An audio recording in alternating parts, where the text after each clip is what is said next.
수일과 통계의 조합 단원, 중단원 마무리, 발전 문제를 해설하도록 하겠습니다.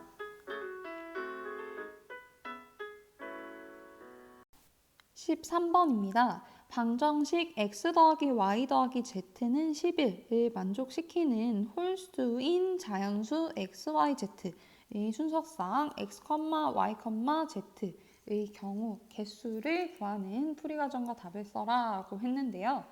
결국에는 우리가 이 방정식을 만족시키는 홀수인 자연수의 총해 개수를 구하는 것과 같은 겁니다. 자, 그러면 우리가 일반적으로 알고 있는 방정식의 해 개수 구하는 거 중복조합에서 배웠던 거 활용하기 위해서 필요한 조건들을 생각을 해볼게요. 일단 우리가 쓸 수 있는 공식을 쓰려면 x 더하기 y 더하기 z는 11에서 x, y, z가 의미 아닌 정수여야 됐어요. 즉 0보다 크거나 같은 정수여야 됐었는데요. 지금은 홀수인 자연수라고 했으니까 이 모양을 살짝 바꿔서 우리가 원하는 꼴로 만들어 주도록 하겠습니다. 자, 여기서 x랑 y랑 z가 뭐라 그랬냐면 홀수라고 했습니다. 자, 홀수는 여러분들 어떤 것인가요? 1, 3, 5, 7 이런 수들을 홀수라고 하는데 이 홀수는 짝수에다가 1을 더하면 얻을 수가 있는 수들이에요. 따라서 우리가 x랑 y랑 z를 이렇게 나타내 보도록 할게요. x를 짝수인 2a로 표현을 해서 2a 더하기 1 이런 식으로 표현을 해볼게요. 이렇게 하면 x는 홀수가 되는 것이고 이때 a는 0보다 크거나 같은 정수라고 생각을 해봅시다. 자, 그 다음에 y는 2b 플러스 1로 표현을 해볼게요. 그리고 z를 2c 플러스 1로 표현을 해볼게요. 이때 b와 c도 0보다 크거나 같은 정수라고 해봅시다. 즉 a와 b와 c는 모두 0보다 크거나 같은 정수예요. 그러면 x, y, z가 우리가 원하는 홀수꼴이 모두 나오는지 한번 확인을 해볼게요. 만약에 a와 b와 c가 모두 0이라면 x는 1, y는 1, z는 1이 나오죠. a가 1이면 2 더하기 1이니까 x는 3, a가 2면 4 더하기 1이니까 x는 5. 지금 1, 3, 5 이런 식으로 전부 다 우리가 원하는 홀수를 만들 수가 있었어요. 자, 그러면은 여기에서 이제 x, y, z에다가 a, b, c 요 식들을 대입을 해서 정리를 해보도록 할게요. 그러면 2a 플러스 1 더하기 2b 플러스 1 더하기 2c 플러스 1 이것이 11이 되면서 a, b, c가 0보다 큰 정수를 만족하는 방정식의 해를 구하는 문제로 바뀌게 되고요. 좌변에서 1, 1, 1, 3이 있으니까 우변으로 이항해서 정리해주면 2a 더하기 2b 더하기 2c는 8이 되어 양변을 2로 나눠주게 되면 a 더하기 b 더하기 c는 4가 되고요. 우리는 a, b, c가 0보다 크거나 같은 정수니까 이 a 더하기 b 더하기 c는 4, 이 방정식의 해의 개수 구하는 문제로 바뀌었습니다. 이것은 어떻게 풀었나요? 네, 중복조합에서 3h4라고 쓸 수 있다고 했죠. 따라서 3 더하기 4 빼기 1이니까 6c4. 이것은 6c2와 같으니까 분자 6 곱하기 5, 분모 2 곱하기 1 계산하면은 3, 5, 15가 답이 된다라는 것을 알 수 있겠죠. 문제 14번을 보도록 할게요. 빨간 공 6개, 노란 공 10개, 파란 공 10개 중에서 10개의 공을 택하는 경우의 수를 구하라고 했습니다. 여기서 같은 공은 서로 구별하지 않는다고 했으니까 그냥 공을 고르기만 하면 된다라고 생각을 하면 되겠죠. 자, 그럼 여기에서 우리가 빨간 공을 골랐을 때 빨간 공의 개수를 R이라고 하고 노란 공의 개수를 Y 그리고 파란 공의 개수를 B라고 한번 생각을 해보도록 할게요. 그렇다면 우리는 빨간 공, 노란 공, 파란 공을 모두 합쳐서 10개의 공을 택해야 되는 것이므로 r 더하기 y 더하기 b는 10이다 라고 생각을 할 수 있겠죠. 그리고 여기서 r과 y와 b는 모두 공의 개수를 의미를 하는 것이기 때문에 여기에서 r, y, b의 범위를 부등식으로 나타내게 되면 r은 최대 6개니까 0 이상 6 이하가 될 것이고 y와 b, 노란 공과 파란 공은 최대 10개니까 0 이상 그리고 10 이하라고 쓸 수가 있겠습니다. 자, 그러면 여기에서 우리는 이 두 개의 조건을 만족하는 r, y, b 해의 개수, 순서상의 개수를 구하는 것과 문제가 같아집니다.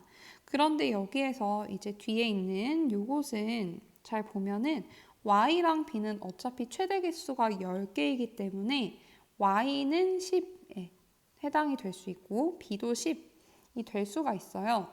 근데 문제가 r은 최대 6이기 때문에 r에 7이 들어가는 경우를 우리가 생각을 해주면 안 되겠죠. r에 8이 들어가는 경우, r에 9가 들어가는 경우, r에 10이 들어가는 경우를 우리는 전체 경우에서 빼줘야 됩니다. 따라서 우리는 전체 경우에서 r이 7 이상인 경우를 빼줘야 된다라는 것을 알 수가 있겠죠. 자, 그럼 전체 경우는 뭡니까? r 더하기 y 더하기 b는 10을 만족하고 r, y, b가 모두 0 이상인 경우라고 생각을 해주면 돼요. 어차피 10 이하인데 최대 10이니까 이것은 그냥 안 써줘도 된다라고 생각을 해도 돼요. 자, 그러면 여기에서 이 경우의 수는 중복조합의 수를 구하는 것과 같으니까 3H10이라고 할 수가 있겠죠. 그 다음에 R이 7 이상인 경우를 생각을 해보면 우리는 지금 이것이 0 이상이라고 바꿔주면 좋겠죠. 따라서 R에서 7을 빼게 되면은 R-7이 0 이상이 돼요. 우리가 이것을 R'이라고 생각을 해봅시다. 그러면 R'은 R 더하기 7이니까 이것을 여기에다가 대입을 해주게 되면 R' 더하기 Y 더하기 B는 10 빼기 7이 되어서 3이 돼요. 그러면 이때 R', Y, B는 모두 0 이상이니까 0 이상인 정수니까 이때 중복조합의 수를 이용해서 경우의 수를 구해주게 되면 3H3이 되죠. 따라서 우리가 구해주는 답은 3H10에서 3H3을 뺀 것과 같습니다. 3H10은 12C10이고요. 3H3은 5C3이죠. 이것은 각각 12C2와 5C2로 같으니까 이것을 계산을 해주면 12C2는 12 곱하기 11 나누기 2니까 66이고요. 5C2는 10이니까 답은 56이다 라는 것을 알 수가 있습니다. 문제 15번을 보도록 할게요. 41의 15제곱을 80으로 나눈 나머지를 구하여라 라고 했습니다. 여기에서 41의 15제곱을 우리가 다 구할까요? 네, 구할 수 없을 거예요. 굉장히 커다란 숫자이기 때문에 따라서 우리는 41의 15제곱을 다른 형식으로 나타내는 것을 생각을 해보도록 합시다. 아래에 이항계수의 성질을 이용을 해서 41의 15제곱을 이렇게 전개식 형태로 나타내 볼 건데요. 자, 이것이 41의 15제곱이 되려면 x는 무엇이고 n이 무엇이 되면 좋을까요? 네, x는 40 그리고 n은 15가 되면 좋겠네요. 자, 그래서 41의 15제곱을 아래와 같은 형태로 한번 쭉 나열을 해보면 이것은 15C0 더하기 15C1 곱하기 40 더하기 15C2 곱하기 40의 제곱 그 다음에 15C3 곱하기 40의 세제곱 쭉 더해서 15C15 곱하기 40의 15제곱이 되겠죠. 자, 이것을 우리가 80으로 나눈 나머지를 구할 거예요. 그러니까 이것을 각각 항을 80으로 나누었을 때 나머지들을 다 더해서 이제 그걸 또 80으로 나눈 다음에 정확히 1부터 80 사이의 숫자로 나오게 되면 그것을 나머지로 채택을 해주면 되겠는데요. 지금 보면은 15C 0은 계산을 하면은 1이죠. 그리고 15C 1은 15니까 15 곱하기 40이 두 번째 항이 될 것이고 이것은 뭐가 될까요? 네, 600이 되겠네요. 자, 그 다음에 세 번째 항을 보면은요. 이것은 15C 2가 앞에 있고 뒤에 40의 제곱이 있어요. 40의 제곱이 있다는 얘기는 이것은 40 곱하기 짝수이므로 이것은 나누기 80 했을 때 나머지가 뭐가 되냐면 0이 된다는 얘기죠. 딱 떨어지니까. 이 뒤에 있는 40의 세제곱, 40의 4제곱, 이 뒤에 있는 모든 항들도 전부 나머지가 0이 된다는 걸 알 수가 있습니다. 따라서 우리가 41의 15제곱의 나머지를 구하려면 이 앞에 있는 두 개의 항을 더해서 이것을 80으로 나눴을 때 그때 나머지만 구하면 된다라는 것이죠.